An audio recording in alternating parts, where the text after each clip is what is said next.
පුවත් ලද සැනින් දැන ගැනීමට නාලිකාව සබ්ස්ක්‍රයිබ් කරමින් එකතු වන්න. මෙන්න දැන් ලැබුණු පුවතා.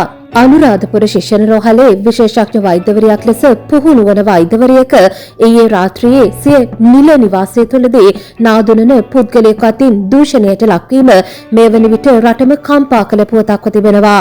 සැකකරු හමුදාවෙන් පලා ගිය අයෙකු බවට හඳුනාගෙන තිබුණු අතර ඔහු සොයා පොලිස් කණ්ඩායම් 5ක් ඔස්සේ විශේෂ මෙහෙයුමක් මේ වන විටත් ක්‍රියාත්මකයි.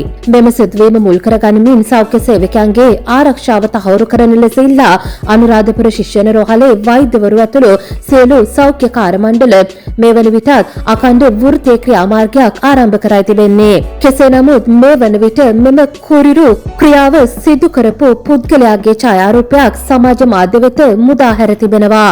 මෙම සිදුවීමට පොලිසිය සොයන සැකකරු වන මෙම පුද්ගලයා කිරිබණ්ඩාගේ නිලංක මදුරංග රත්නායක වන අතර බොහෝ දෙනෙක් ඔහුව බන්ටි යන නාමයෙන් හඳුන්වන බවටයි වැඩිදුරටත් වාර්තා කරන්නේ.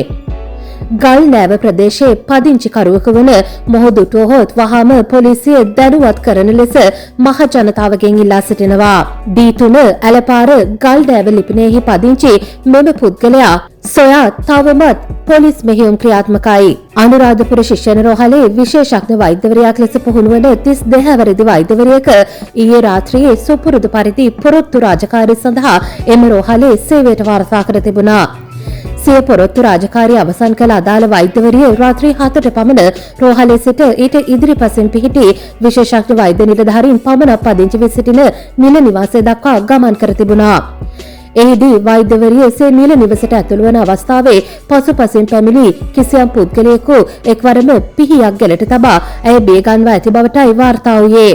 අනතුරුව වෛද්‍යවරියට කෑ ගැසීමට නොහැකි අයුරින් තදින් මුඛය බැඳ ඇය විසින්ම නිල නිවසේ දොර විවෘත කරවාගත් මෙම පුද්ගලයා වෛද්‍යවරිය රැගෙන නිවස තුළට ඇතුළු වී කිසිවෙකුට ශබ්ද නොඇසෙනසේ දොර වසා දමා තිබෙනවා. එහිදී සැකකරු අදාළ වෛද්‍යවරියගේ දෑත් බැඳ දෑස් වසා ක්‍රූර ලෙස දූෂණයට ලක් කර ඇති බව මේ වන විට සිදු කළ පරීක්ෂණයෙන් හෙළිව තිබෙන්නේ. අනතුරුව මෙම සැකකාර පුද්ගලයා පලා ගොස් තිබුණේ වෛද්‍යවරියගේ ජංගම දුරකථනයද පැහැරගෙනයි. සිද්ධියෙන් සුළු වේලාවකට පසු වෛද්‍යවරිය යළිත් රෝහල් වාට්ටුවට පැමිණ එහි දුරකථනයකින් සේ පියා අමතා තමන් මුහුණ දුන් සිදුවීම දැනුම් දී ඇති බවටයි වාර්තා වූයේ. මෙම සිද්ධිය සම්බන්ධයෙන් රජයේ වෛද්‍ය නිලධාරීන්ගේ සංගමයේ අනුරාධපුර දිස්ත්‍රික් නිලධාරීන් රෝහල් පාලනාධිකාරිය දැනුවත් කිරීමෙන් පසු අනුරාධපුර පොලිසියට පැමිණිල්ලක් ගොනු කර තිබුණා. මෙම ඡායාරූපයෙහි සිටින අදාළ සැකකරු හමුදාවෙන් පලා ගිය අයෙකු බවට දැනටමත් හඳුනාගෙන ඇති බවටයි වැඩිදුරටත් මහජන ආරක්ෂක අමාත්‍ය ආනන්ද විජේපාල මහතා විසින් පාර්ලිමේන්තුවේදී ප්‍රකාශ කර තිබුණේ. කෙසේ නමුත් තවමත් මෙම සැකකරු සොයා පොලිස් මෙහෙයුම් ක්‍රියාත්මකයි. පුවත් ලද සැනින් දැන ගැනීමට නාලිකාව සබ්ස්ක්‍රයිබ් කරමින් එකතු වන්න.